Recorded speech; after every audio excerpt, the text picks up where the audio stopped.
brothers and friends back in Canada and all around the world. Night 4 of the Karachi Friendship Festival is over. We had an explosion of miracles tonight. It was just amazing. The first thing that happened was a man who came up. He came to the meeting with a walker.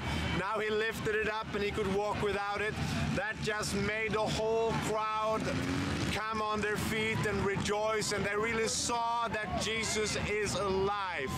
It's so wonderful when we really see the power of God in action. I also especially remember a lady who had been deaf since birth.